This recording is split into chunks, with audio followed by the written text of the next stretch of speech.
आज की हमारी फिल्म है 2020 में आई adventure apocalyptic love and monsters.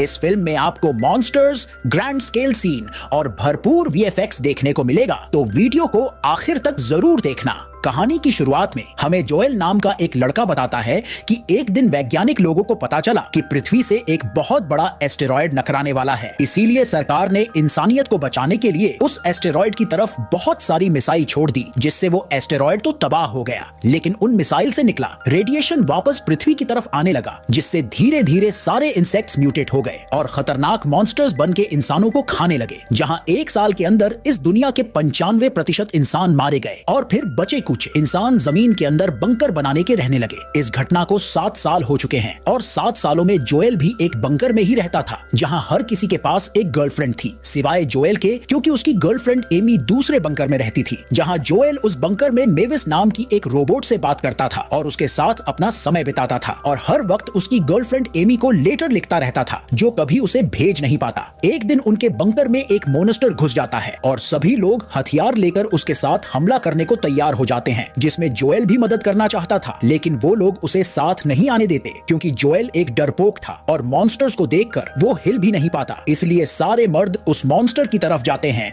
और जोएल औरतों के साथ छिपा हुआ था। लेकिन जब वो देखते हैं कि उस मॉन्स्टर ने उनके एक आदमी को मार डाला, तो जोएल एक हथियार लेकर उसकी तरफ जाने लगता है, जहां थोड़ी दूर जाकर वो मॉन्स्टर उसके सामने आता है, लेकिन हमेशा की तरफ जोएल मूर्ति बन जाता है और उसकी फटके 16 हो जाती है। तभी कुछ लोग वहां आकर उस मॉन्स्टर की मां बहन एक कर देते हैं और जोएल की जान बचा लेते हैं। अगले सीन में हम 7 साल पहले का टाइम देखते हैं, जहां जोएल उसकी गर्लफ्रेंड एमी के साथ था और वो दोनों उनकी जीप में मस्ती कर रहे थे। अभी उनके शहर में अचानक कुछ मॉन्स्टर्स हमला कर देते हैं और वो जल्दी से वहां से जाने लगते हैं। वहीं उस बंकर में जोएल रेडियो के जरूर एमी से बात करने लगता है और उसे सारी बात बताता है, लेकिन तभी उनका कनेक्शन टूट जाता है, जिससे जोएल को बिल्कुल अच्छा नहीं लगता और वो काफी परेशान हो रहा था। इसलिए वो फैसला करता है कि वो मरने से पहले एक बार एमी से मिलना चाहता है और वो बाहर जाकर उसके बंकर तक जाएगा, लेकिन उसका बंकर 85 मील दूर था और रास्ते में हर एक चीज उसे मारने की कोशिश करेगी। इसीलिए बाकी लोग उसे ऐसा करने से रोकते हैं, लेकिन जोएल नहीं मानता और अपना सामान लेकर जाने लगता है। यहाँ पर वो लोग उसे एक नक्शा देते हैं और आखिरी अलविदा कहते हैं, जिसके बाद जोएल बाहर आता है, जहां उसने पिछले 7 सालों में पहली बार बाहर की ताजी हवा ली और फिर वो उसकी जर्नी में निकल जाता है। चलते हुए रास्ते में उसे कुछ मॉन्स्टर के अंडे दिखते हैं, लेकिन वो बुलंद हौसलों के साथ आगे बढ़ता रहता है। लेकिन एक जगह पर उसे कुछ अजीब सी आवाज सुनाई देती है, जिससे वो जल्दी से एक घर के अंदर चला जाता है, लेकिन वहां के फ्रिज के अंदर भी एक मॉन्स्टर था और बाहर आने पर वहां के एक पूल में भी एक बहुत बड़ा मेंढक था, जो जोएल पर हमला कर देता है और उसका पैर पकड़ लेता है। तभी वहां एक कुत्ता आकर जोएल की मदद करता है और वो उसके पीछे जाकर एक बस में छिप जाता है, जहां की हालत देख के लग रहा था जैसे उस कुत्ते का नाम बॉय है और उसकी मालकिन मर गई है। खैर, जोएल रात वहीं गुजारता है और अगली सुबह बॉय को बाय बोल के वहां से जाने लगता है, लेकिन वो उसके साथ जाना चाहता था और ये देख के जोएल उसे अपने साथ ले जाता है और बॉय उसकी मालकिन की याद में उसकी एक ड्रेस भी साथ ले जाता है, जहां दोनों चलते हुए एमी के पास जाने लगते हैं और रास्ते में उनकी दोस्ती भी गहरी हो जाती है। लेकिन चलते हुए एक जगह पर जोएल एक गड्ढे में गिर जाता है, जहां से बाहर निकलने का कोई रास्ता नहीं था और उस गड्ढे में कुछ छोटे छोटे छेद थे, जिनमें कुछ खतरनाक वर्म्स रहते थे। लेकिन इसके पहले कि वो जोएल को मार सके, वहां 2 लोग एक रस्सी के जरिए जोएल को बाहर निकालते हैं और उस गड्ढे में एक बम डाल के उन वर्म्स को मार डालते हैं। उनमें से एक छोटी लड़की का नाम मिनो था और उसके साथ एक आदमी भी था जो जैक था। उन दोनों की बातों से पता चल रहा था कि उनको यहाँ के मॉन्स्टर्स के बारे में काफी जानकारी थी और वो लोग भी उत्तर की तरफ जा रहे थे। इसीलिए जोएल उनके साथ जाने को कहते हैं और वो मान भी जाते हैं। जिसके बाद एक जगह पर जब जैक पहाड़ के ऊपर से उनके आगे के रास्ते को देख रहा था, तो यहाँ मिन्नो जोएल को निशाना लगाना सिखाती है, जिसमें जोएल काफी बुरा था और यहाँ बातें करते हुए जोएल को पता चलता है कि मिन्नो के पिता मर गए हैं और जैक का बेटा भी, और वो दोनों उत्तर में पहाड़ों में स्थित एक कॉलोनी की तरफ जा रहे हैं, जहाँ लोग सुरक्षित रह सकते हैं। जब वो चलते हुए जा रहे थे तो अचानक उनके पीछे एक बहुत बड़ा स्नेल आ जाता है, जिससे बचने के लिए जोएल को अपने कपड़े उतारने होंगे, जिसकी गंध से वो स्नेल उनको नुकसान नहीं पहुंचाता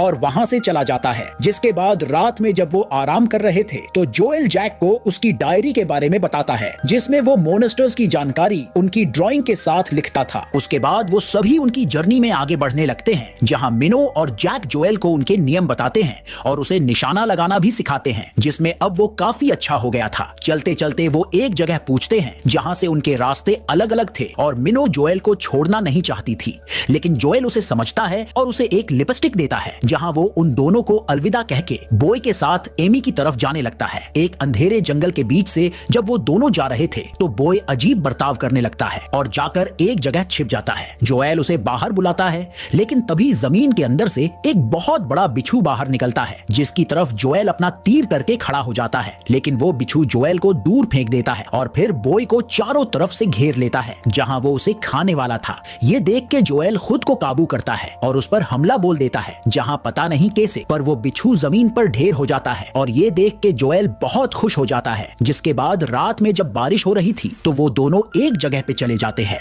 और वहां जोएल को अंदर से किसी की आवाज आती है और वो देखता है कि वहां में रोबोट थी जो कि चल रही थी। यहाँ उसे पता चलता है कि मेनवीस के पास 51 मिनट की बैटरी बची है और जब जोएल ने उसकी गर्लफ्रेंड के बारे में बताता है तो मेनवीस उसकी बैटरी से उसके रेडियो को चलाने में मदद करती है, जिससे जोएल एमी से बात करता है और उसे पता चलता है कि एमी के बंकर में कुछ कॉलोनी के लोग आए हैं जो कि उनकी मदद करेंगे और उनको एक सुरक्षित जगह ले जाएंगे। लेकिन इसके पहले कि एमी उसे कुछ और बताए, मेनवीस की बैटरी खत्म हो जाती है। उसके बाद वो दोनों बाहर बैठ के बातें करने लगते हैं और यहाँ पर जब जोएल उसके परिवार के बारे में उसे बताता है तो मेवीस जोएल की जानकारी लेके उसे उसकी माँ की तस्वीर दिखाती है, जिसे देखकर जोएल बहुत भावुक हो जाता है और उसे गले लगा लेता है। तभी वहां बहुत सारी जेली फिश आ जाती है जो हवा में तैर रही थी और उसी वक्त मेवीस की बैटरी भी खत्म हो जाती है। अगली सुबह जोएल और बॉय वापस निकल जाते हैं और एक जगह पर उनको बहुत बड़ा गड्ढा दिखता है, जहां बॉय जल्दी से भागता है